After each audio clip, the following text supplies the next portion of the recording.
Hello, I'm Linda Austin. Thank you for joining us for this week's Essence of the Week. I am the light.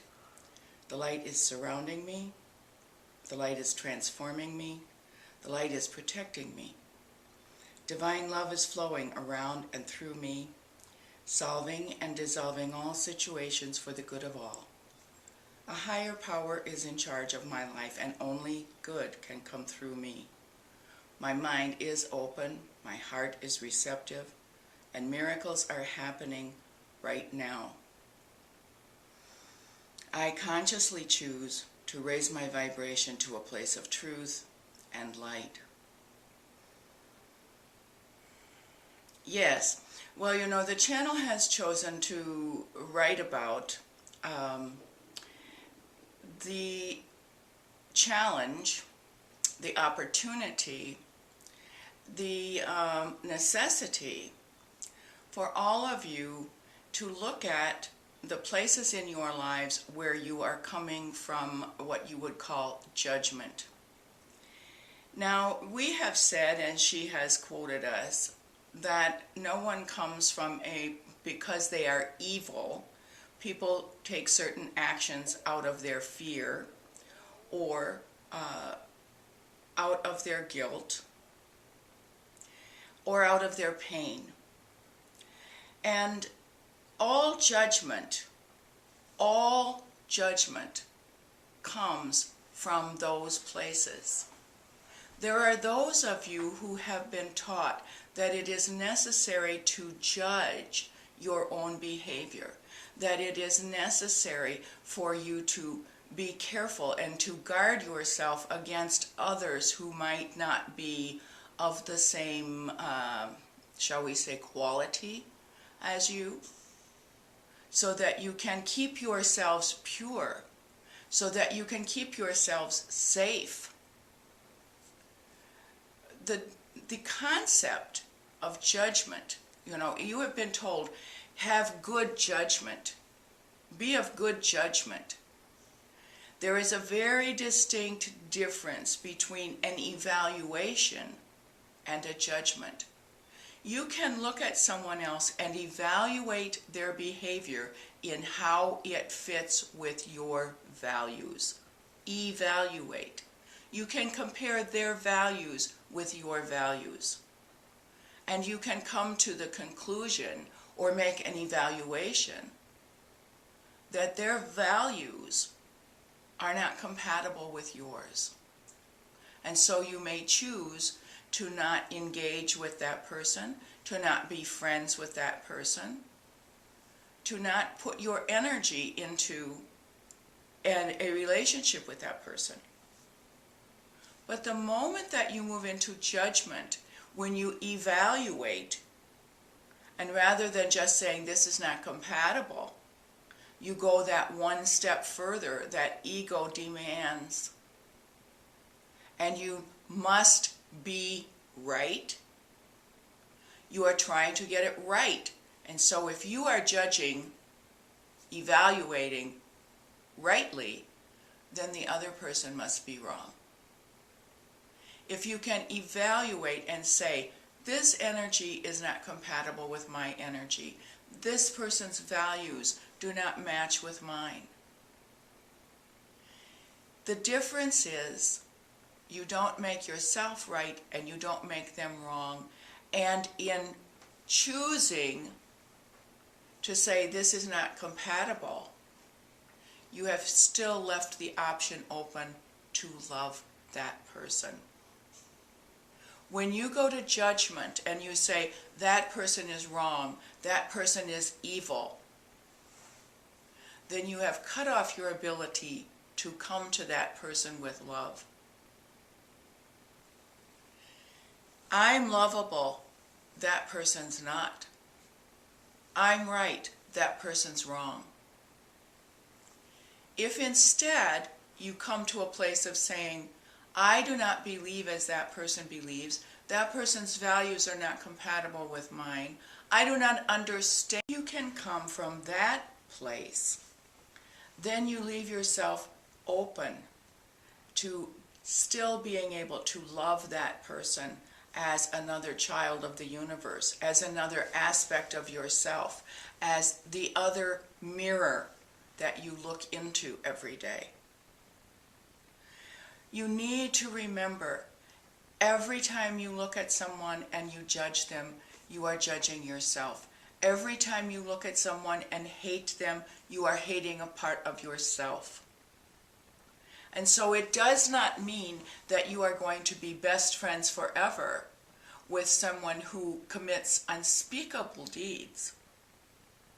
But it does mean that you will be able to love that human being as a kindred soul.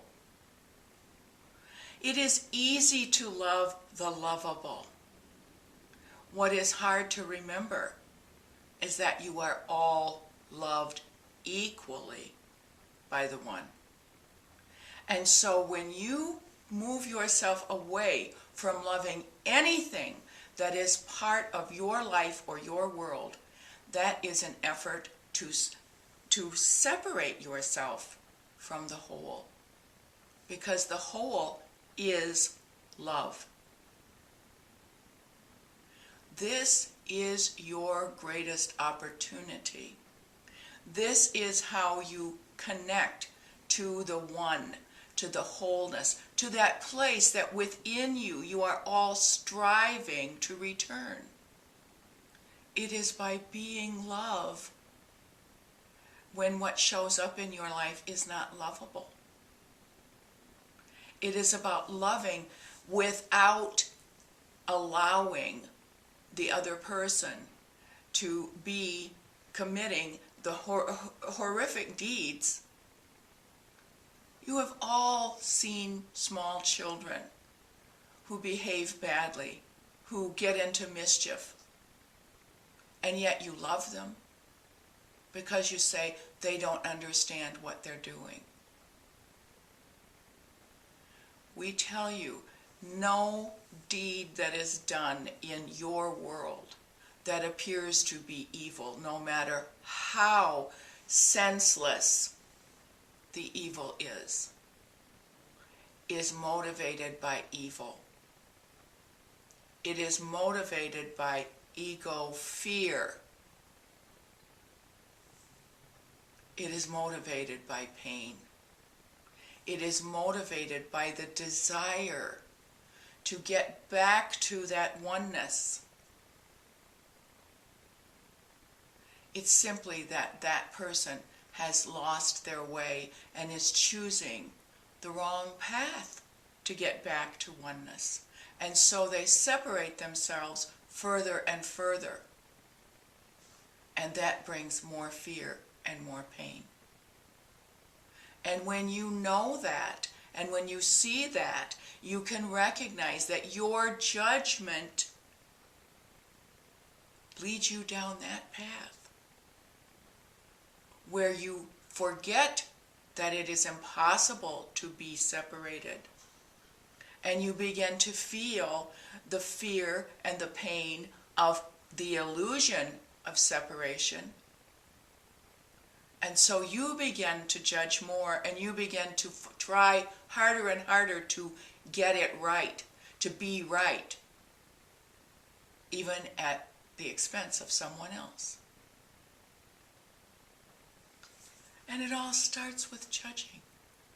And where does judging come from? Your pain or your fear. Your fear that you won't get it right. Here's the bottom line. The right way to be with people is not to judge who is your friend and who is your enemy. It's to love them on the very deepest level. To love them unconditionally. That does not mean to accept their deeds unconditionally. It means to remember that this is a soul exactly like you, a mirror of you. And ask yourself, what is this mirror holding up to me? What am I supposed to see from this? And to love them for who they are trying to be. Those who commit the greatest evil are those in the greatest pain, who feel that there is no connection. They feel separate, they feel disconnected, they are afraid, they are in pain. You don't allow them to continue to act in that way. You do not allow them to harm other people, but you do not judge them and you do not hate them. They are not just your brothers, they are you. And so those who commit the greatest evil are most in need of you to help them back to the light. Anger begets anger. Fear begets fear. Judgment begets judgment. Allow yourself to see the places that you go into judgment around others, and most importantly, the most insidious form of judgment is to judge yourself. Oh, I am terrible because I have done that. No, you are human because you have done that. And when you have done something that you look at and you judge to be wrong or evil or bad, ask yourself, where was my pain? Where was my fear? What motivated me to that? And you will find again and again and again, every single time, that it was not because you were an evil person, but because you were a frightened person or a person in pain. And when you see that, then you can look into your own life and begin to heal that pain and reject that fear so that you can change that behavior.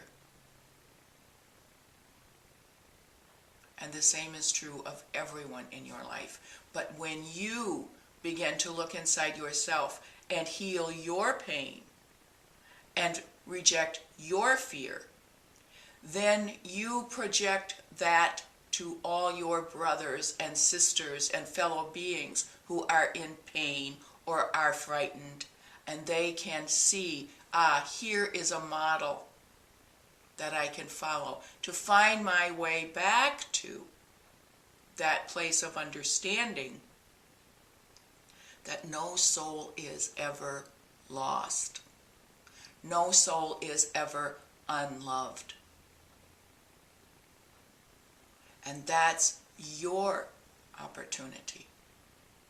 Not to be the judge, but to be the model. Yes, we will close.